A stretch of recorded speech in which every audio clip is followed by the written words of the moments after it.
we've all been to a carnival, and you see the little goldfish that you can win if you toss the ping pong ball into the bucket of water. And those always are very popular prizes at the carnival, and seems like a really good idea. But the problem is that these goldfish can't survive for their entire life in that small bowl.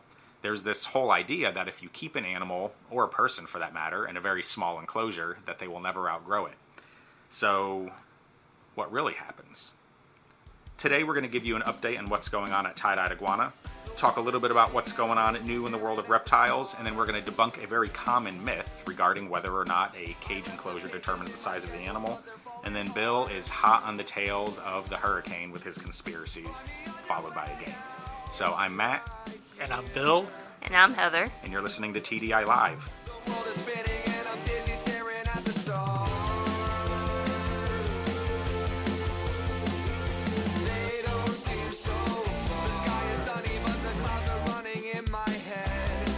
So what's new in the world of Tye-Dyed Iguana? Big thing this week is we have the Show Me Snakes Reptile Show this Sunday. That's at the Bridgeton, or the Machinist Hall in Bridgeton, or the Bridgeton Machinist Hall, however you want to describe it. Those of you who have never been to a reptile show, I would strongly suggest you try it out at some point. It's, how would you describe it, Bill? I describe it, I hate to say flea market, but... It's almost, I mean, that would be kind of my interpretation. A mite market? To tell somebody Sorry. that, you know... Someone's going to cut my tires for that one.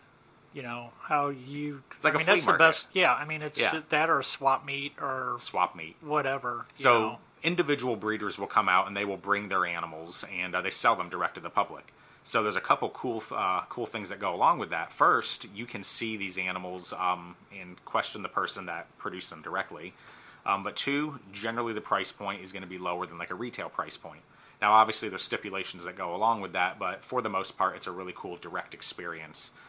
We go out there as the dry goods vendor, so we'll bring a trailer out, and it'll be filled with tanks and bedding and lights and all that good stuff. So that's the big thing going on this week, and then getting ready for our new tortoise pen. Originally, I was going to install that this week until Heather told me that I was being ridiculous, and I would just get stressed out and pissed off because I'm loading for a show at the same time. So thank you, Heather, for talking some sense into me. Oh, my goodness. All right, so Heather, why don't you tell us what's new in the world of reptiles? What's this I hear about a gene-edited reptile? Okay, so a genetics lab in the University of Georgia, they actually produced the world's first genetically altered lizards, actually reptiles in general. They were trying to study how albinism affects eye development in humans, so they decided to use anoles as their model animal.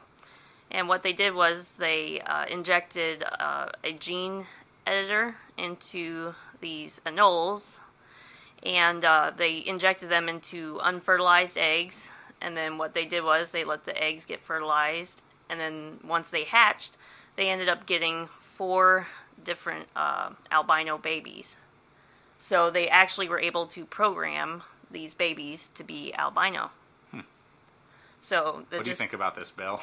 I don't really... You're the one I'm curious about because you're so anti-playing God when it comes to animals. I don't know. I'm kind of on the albino. fence with that. It's kind of like you, Bill. You've been programmed to be albino. Yeah. Yeah, they did inject a lot of different eggs, but it looks like only 4 out of the... I think they did like 146 eggs, like in these lizards, and only 4 babies ended up being albino, so it's not like a guaranteed thing. But I remember back in the 80s when tomato frogs first started coming in the hobby from, you know, the Madagascar tomato frogs, and nobody could get them to breed. Well, the guy, I think his name was Ernie Wagner, and he used some kind of urine to get them to basically ovulate to where they bred, and it was, they used some kind of hormone, and I think he originally used some type of urine. I don't know if it was a male-female urine or whatever, but... They pissed in their Cheerios, huh? Yeah, and they... Or did he just pee on the he frog? ended up breeding them, but... I'm the funniest guy I know, guys. But yeah, but there was a lot of stuff that... he just ignores me. I can't believe you just... You like ignore... God, where's your... God damn it, Bill. All right, so genetically programmed. Pretty wild, man. Could be the future. There's people that'll charge a lot of money for that if they could like really isolate it. Think Yeah, about it. Well, yeah. If breeders could world of like morphs. figure out how to do that, they could program their babies to Be clear. Yeah, different. Be a translucent ball python. I'm curious where they got the Clear. albino gene, because there have been albino anoles and they're stupid expensive. They got when a you do DNA find 'em. sample from your hair, Bill, and Well, then they would be brown anoles. Then. I'm not sure of the science of it, but it's a special gene editing tool that they were able to some sort it's of called enzyme. Adobe gene. Maybe they It's in the they new Creative isolated Suite. maybe they isolated a Doesn't matter albino what I gene say. from an anole to do. I don't know. It's interesting, but I don't know. Sometimes there's that fine line, and you cross it, then you start getting into the realm of the Before you know it, you're smashing Unwanted. particles and trying to create black holes, huh? Yep. All right, so speaking of reptiles, then let's move on. So the common reptile myth, something I talked about at the beginning of this, and I just thought that, working this into our segment would be a good idea. So true or false, I guess we already know, reptiles only grow as large as their cage allows. Pretty common, right? Like a lot of Yeah. people think that. Yep. Hence the goldfish example. But from my experience, if you do put like a lizard, for instance, we'll use a bearded dragon. That's a real common one. That's a good one. The big issue we see is people want to start them in a 10-gallon tank, and they always say, "Well, it's just going to start there until it outgrows it." Well, what happens is the bearded dragon never outgrows the 10-gallon tank. It just stunts their growth. Now, at the end of the day, this isn't necessarily going to kill the animal, but it's not ideal for the animal. It's not healthy for the animal. It's kind of like Harry Potter in the staircase. He was a very short man, right? I mean, look, he lived in a staircase his whole life. I've never seen Harry Potter. But I don't know. I mean, do you have anything you want to kind of contribute to this? You've seen it longer than I have. Yeah, I don't know. I know back in the 70s when I was younger and I was starting to get Back in heavily... the 70s, you were like 30 in the 70s. No, I wasn't quite that old. 30, But 28. back then, animals were pretty much disposable. I mean, you buy something, if it died, you just went out and bought another one. Well, I think it was like the mid-70s, countries started closing export for, a lot of animals. And then plus a lot of animals were going on the endangered list. So then zoos and very, very few hobbyists started to, captive breed stuff. And I don't think I really ever seen any large amounts of captive bred animals until about 82 or 83 is when I started seeing, a fair variety of captive bred stuff. And I bred stuff when I was younger, like corn snakes and eastern hognose and stuff like that. But I call this the Bill rabbit hole. yeah, I would just basically I would catch I'd catch snakes and He's like, females yeah, it's would a lay rabbit hole. eggs. Here we go. And I would just hatch them out and get the babies going, and I would take the babies and let them go where I caught the adult. So And so that is exactly why the cage does not influence how big the animal gets. yeah, Or does. I think it really depends on species. Yeah, it'll stunt their growth, so don't do Yeah. it. Put them in the No, right it's- size it's cage. bad. Be proactive about upgrading. Man, when you go into a store or a reptile show and they tell you need a big cage, this is not an attempt to nickel and dime you or get a bigger sale. It's called taking care of the animal. And if you can't take care of the animal, do us all a favor and don't get the animal. Yeah. Problem solved. Well, and a lot of people have the mentality of years and years ago, like you get a red air slider and you keep it in that little plastic Yep. thing with a palm tree. The Turtle Lagoon. Yeah, you because can I still had buy those. Yeah, I had one of those. We when I can was still a get kid. those from our distributor. I'm like, really, guys? Yeah. But it's that mentality, and it's trying to break that mentality that people were taught so long ago. So, this last weekend and early into this week, we the world have witnessed one of the most catastrophic storms in history. Category 5 hurricane, Hurricane Dorian, literally stalled right over the Bahamas for what, like 36 to... It's kind of still there, like 36 to 48 It's hours. starting to move I think up it's the coast moved. a little And bit. I saw Yeah. some of the first footage that came out of that, and the trees were stripped bare. It literally looked like a tornado had hit. which they said the strength of this hurricane was similar to an EF4 tornado. So Yeah. imagine your home being in an EF4 tornado for 2 days. Yeah, because they said the wind was over 200 miles an hour. Yeah, gusting at to times. 220. Like, Yeah. record-breaking, catastrophic storm. This will take years to rebuild, and people's lives are literally changed forever. But wait, there's more. Dun, dun, dun. So, Bill, what's the real story behind the hurricane? Well, this is speculation, but from what I've heard that, we can manipulate weather, and this has been going on, as far as I know, from the 60s. During Vietnam they used it.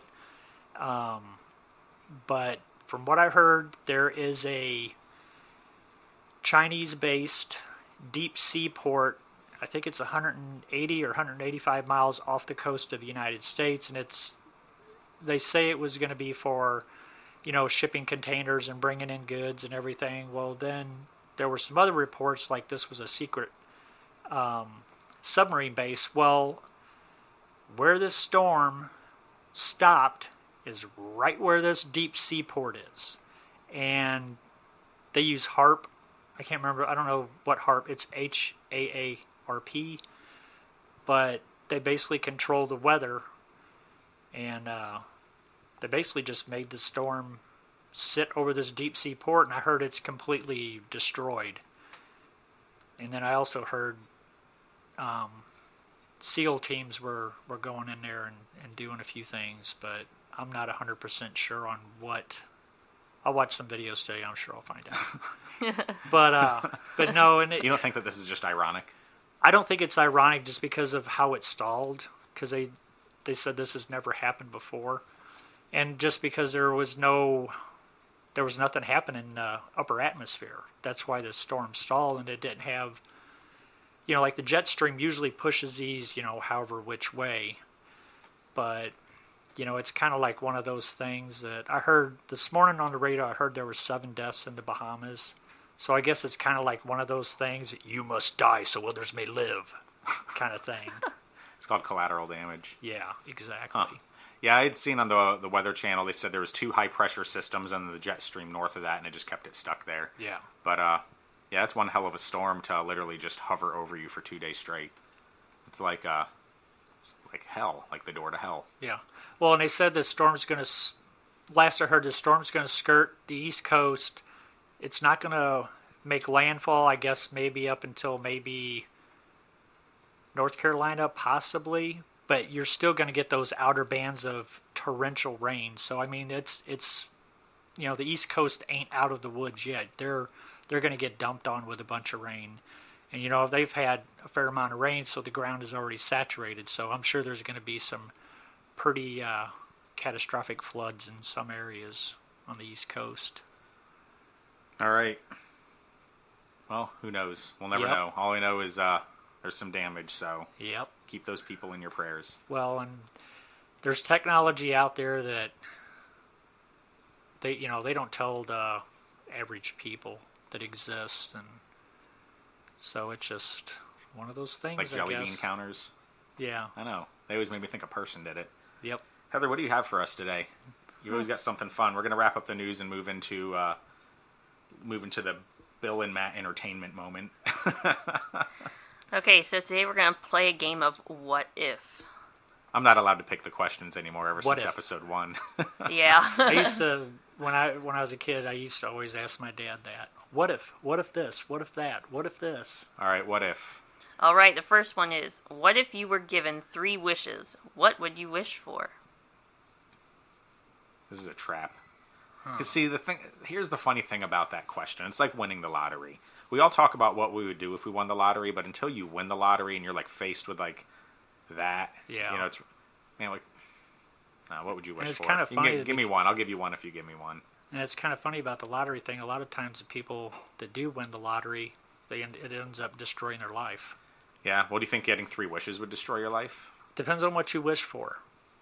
I would say, for me, I would like to have about 1,000 acres of land in my house right in the center, so nobody would be coming around my yard.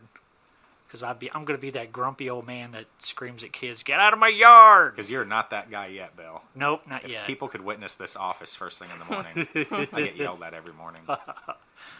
So you'd wish for 1,000 acres? with a house. And I don't need a mansion or anything, just because I'm by myself and just something comfortable. Man, I don't know. Would you wish to live forever? Immortality? No, Yeah. no. It's like the ultimate curse. I think it is, because you would see your loved ones, grow old and die. Could you wish that all of your family was immortal? It's kind of that's a blanket wish. Yeah, because they might we're not dwelling want to on be this. either. So. I'd wish for 3 wishes, obviously, who knows, but I think I would have to wish for like the prolonged health of my entire family. Because that I think to me is like one of the biggest fears, is having to watch like a family member waste away or something. Oh yeah. So, all right. And We'll just go with I guess one wish. after- Well, we can talk for 20 minutes about wishes. yeah. All right. All right, the next one is, what if you found a suitcase full of $1 million? What would you do? See, man, this is easy. A suitcase full of $1 million, that's something shady. That's not someone losing their wallet. No. There's no drug money Yeah. or something like So that. personally, what suitcase? Yeah. I don't know if it had information in it, I probably would return it. If found, please return to Yeah. the Mexican cartel Yeah. care Well, of I don't your know if entire it family's had health. something like that, then the $1 million might just not have existed. Yeah, that'd be a hard one. I don't see your average human being carrying a suitcase of $1 million unless they're trying to keep it off the record. And then how are you going to explain that? If you're living very modestly, find check it? to check, and it's like all of a sudden, you're driving, $1 million isn't as much money as it sounds like. no, though, I man. mean, It'll. I've known people that's burned through $1 million in less than a year. Yeah, I'd keep it. If it was that exact circumstance of $1 million in a suitcase just found, like, oh, look at this. Just have to make sure it was real money and not counterfeit. Yeah, you know how you figure that out? Spend it. Yeah. Go figure it out real quick. The first $100 Mark bill the bills. or whatever bills they were. I mean, you could test it yourself. Honestly. I'd test it at the gas station. Yeah. All right. All right, the next one is, now Bill kind of answered this already. What if you could move anywhere? Where would you like to live? Middle of nowhere, Bill. Yep, I would like to live in the middle of the woods, and Like what region? Like what kind of woods? Like north, I would tropical? say probably Ozarks. Yeah, no shit. If you could Yeah. live anywhere in the world, you'd move to the effing Ozarks. Yeah, Damn. I just like the rivers are real nice there, Yeah, you're right. and The mosquitoes are Well, hungry. yeah, and then, I don't know. I just like the Ozarks because I have been contemplating. DNR is living there at every turn. No, it's pretty secluded. And if not there, then I don't know. Maybe in the mountains. I'm the Tampa Bay area, man. I'm gone as soon as the kids are off. That's the end game. Yeah. Hell yeah. I don't mind visiting Florida, but I couldn't live there. Oh, dude. I'm there. All right. Got any more? Okay, the last one is, what if you could eat only one food for the rest of your life? What food would you choose and why? I would have to say roast beef. Because that's what I already eat every day anyway. I go through spurts. I'll eat something every day for like a couple months, and then I'm like, okay, I'm burned out on this. So I'll switch it up. Mine's got to be chicken wings because they're like little nuggets of heaven Yeah. with hot sauce. Heaven nuggets. Hot heaven nuggets. All right. Well, that was awesome. So thank you for tuning in. We record every Wednesday. We release every Thursday. You can now officially find us, I think, pretty much everywhere. iTunes has us, Spotify, Google Play, Stitcher, Podbean. Are we missing anyone? Nope, that's it. Uploaded to the YouTube channel too. Oh, yeah, and Oh. it hits our YouTube channel automatically. So 'Cause I did notice the last one we did Yeah. on there. So check us out on there. Search for TDI Live. Yeah, if you ever have any suggestions, something you want to see, shoot us a message and let us know. So thank you for listening. I'm Matt, And I'm Bill. And I'm Heather. and you just listened to TDI Live.